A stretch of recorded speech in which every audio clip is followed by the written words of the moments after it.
Let's create clipping mask in Photoshop. So this is my background layer and this is my subject layer. Now just duplicate your subject layer and then add a new blank layer and drag this layer under your subject layers just like this. Now select this blank layer and from your tool panel select the ellipse tool and draw a circle just like this.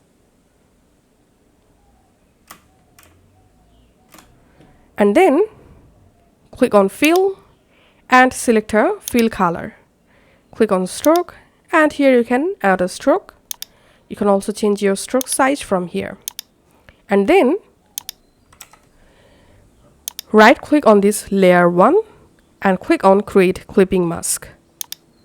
And then select the copy layer and then select brush tool from tool section.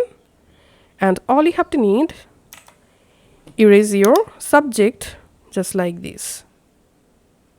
And here, as you can see, I've successfully created clipping mask.